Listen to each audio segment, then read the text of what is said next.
Saya, Dr. Hewan Muhammad Munawwaroh MN,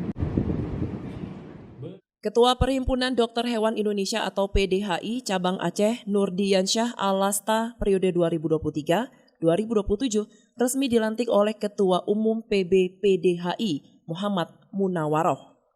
Maraknya kasus penyakit menular pada hewan yang terjadi baru-baru ini menjadi program prioritas yang akan dibahas pada Raker PDHI Cabang Aceh pada kepengurusan yang baru dilantik.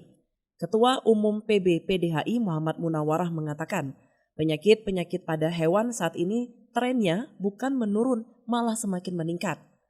Saat ini tren penyakit pada hewan adalah flu burung. Munawwaroh berharap agar kerjasama dengan berbagai pihak dalam penanganan penyakit hewan ini dapat segera dilakukan, minimal melakukan deteksi dini. Penyakit-penyakit hewan ini bukan semakin hari semakin menurun, tapi semakin hari semakin bertambah.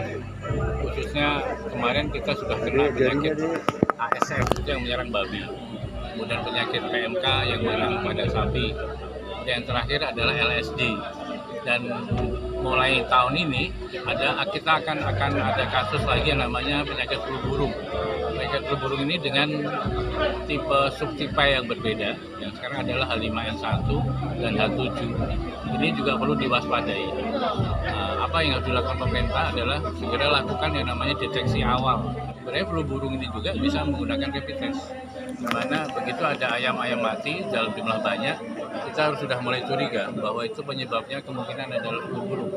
Nah, apabila itu terjadi memang positif flu burung, maka sebaiknya pemerintah daerah segera lakukan lokalisasi atau mengurangi pergerakan daripada hewan unggas atau melakukan isolasi. Sementara itu, Ketua terpilih PDHI Cabang Aceh Nurdiansyah Alasta juga mengatakan pentingnya penanganan awal terhadap penyakit yang menyerang hewan saat ini agar tidak terjadi penularan pada manusia. Kita ingin PDHI Aceh ini ada sumbangsi, ada rekomendasi kepada pemerintah Aceh khususnya bagaimana pencegahan wabah hewan menular seperti PMK. Kita juga patut berterima kasih kepada pemerintah Aceh melalui Dinas Peternakan yang telah sukses menurunkan angka infeksi PMK di Aceh. Tapi ada lagi kerja-kerja kita ke depan seperti flu burung, itu juga harus kita cegah jangan sampai masuk Aceh karena ini tentu akan merugikan dunia usaha peternakan unggas terutama. Dari Banda Aceh, Lala Nurmala melaporkan untuk Puja TV Aceh.